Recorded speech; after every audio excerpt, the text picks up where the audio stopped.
What's up mga lods?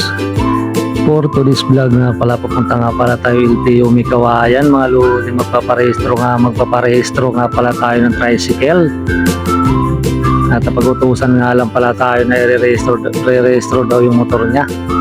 Ang kakilala natin, kasama natin sa Toda. For hire nga pala mga lods yung ganyang tricycle na i-rehistro.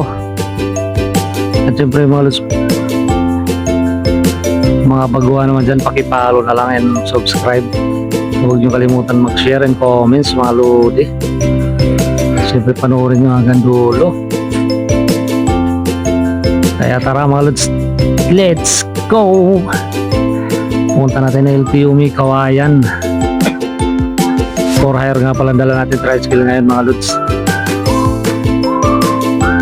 Kasama ko nga pala dyan si Sian. Kaya tara, let's go mga lods. Sana panoorin nyo hanggang dulo. Tara sir, time na. Okay na agad. Oh, susi. Sa'yo. So you.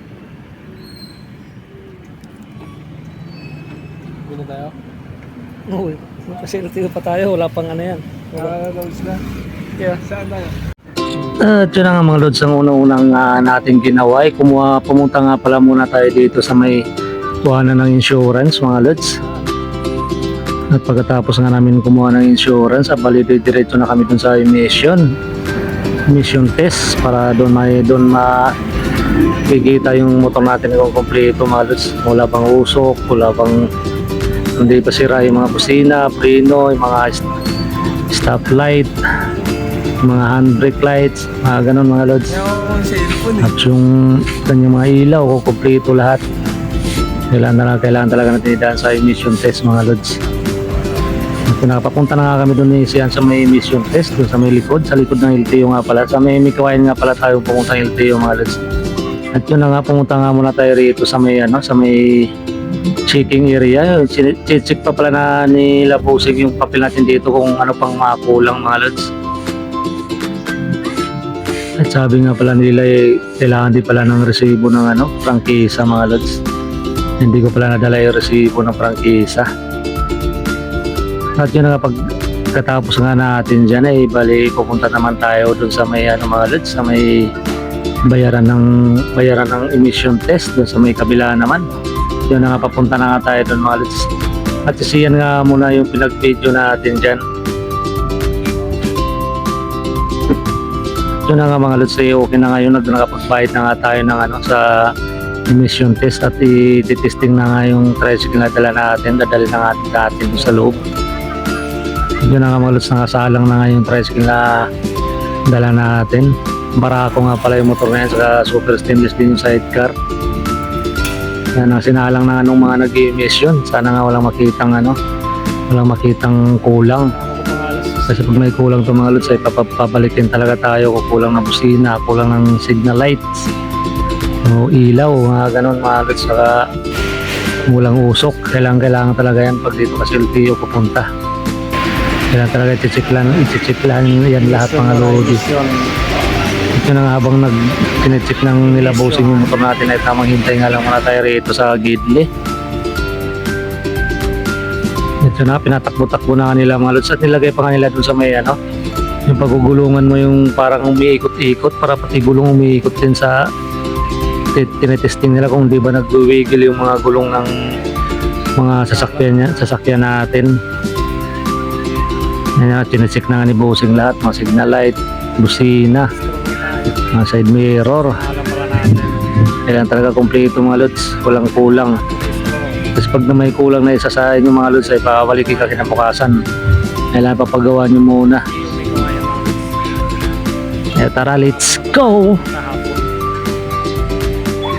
At yun na nga mga lods, tamang hintay nga lang muna tayo rito. At pagkahapon nga mga lods, pagkatapos nga pala natin mag-emission tsaka kumuha ng ng insurance mga lods kasi hapon na, alas 4 na rin ng hapon. Nagpasya na lang kaming babalik ulit po kinabukasan kasi nga mga lods, naiwan ko yung prangkisa ng yung resibo ng prangkisa mga lods. Kailangan din pala yun pag for hire yung motor mo na pang biyahe mga lods. At napadaan nga muna kami rito sa may dito tayo Boss Donald na Burautan dito sa may Imatown. At nakikita nga namin itong mga nagmo-motocross dito mga lods at nakapapanood nga muna Alis tayo niya, dito siya. mga lods at mag-video din natin. Kailangan Pero makapasado hindi kami nagtagal dito mga lods, saglit lang naman kami kaya Tag-tag eh. mamaya lang din konti kami uuwi na. Kasi nakikita nyo naman mga lods yung mga motor dito, mga tamang practice din talaga sila dito. Siguro baka may laban sila dito mga lods. Yun o. Baka may mga event to kaya nagpa-practice yung mga motocross riders dito. Marami nga pala sila dito mga nagpa-practice mga lodi. At yun na nga mga lods, kinaumagahan nga pala, maaga nga kami ni Sian bumalik ulit sa LTO may kawayan. Pumunta nga pala kami rito mga alas 6 ng umaga, bumalik kami ulit. Pero didiretso na kami doon sa loob mismo ng LTO mga lods kasi kumpleto naman na tayo ng papel, tapos na yung race natin. Meron na tayong mission test, saka meron na rin tayong insurance. Kaya yun, didiretso na tayo doon sa sa loob ng LTO. At yun na nga mga lods, nagpa-xerox nga pala muna tayo ng ID dyan kasi kailangan din pala yung xerox ng ID. At yun na nga, bumalik na nga ulit tayo dun sa mga lods, sa loob ng LTO at binalik na pala sa akin ulit yung xerox nung yung sa authorization nga pala mga lods na galing sa kasa, binalik nga pala sa akin kasi hindi na daw kailangan sa loob mga lodi.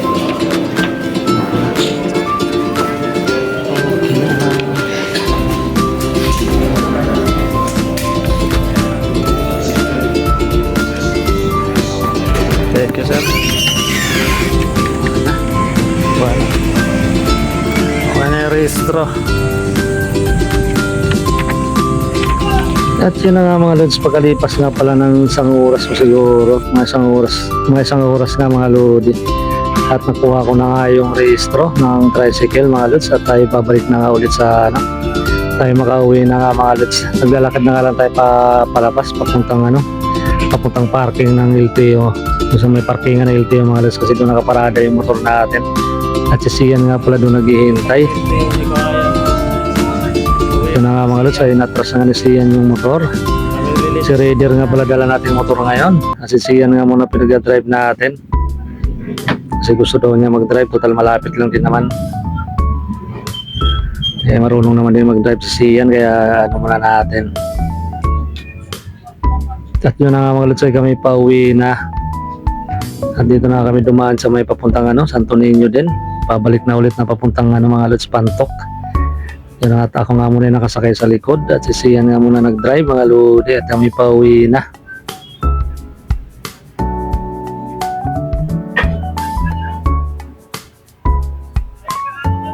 At sabi nga pala ni Sian, gugutom daw siya mga lods kaya kakain kami pagdating doon sa malapit sa amin. At yun na nga mga lods, yung mga kailangan nga pala pag nagparehistro ka ng motor pagka dilaw yung plaka mo, lang kailangan ORCR, prangkisa na galing munisipyo, tapos mga lods, yung resibo nga pala ng prangkisa kailangan mo rin talagang dalhin yan kasi kailangan din yan mga lods. Lang kailangan yan ORCR, prangkisa, tapos yung resibo ng prangkisa, tapos yung authorization mga lods, yun kailangan din yun.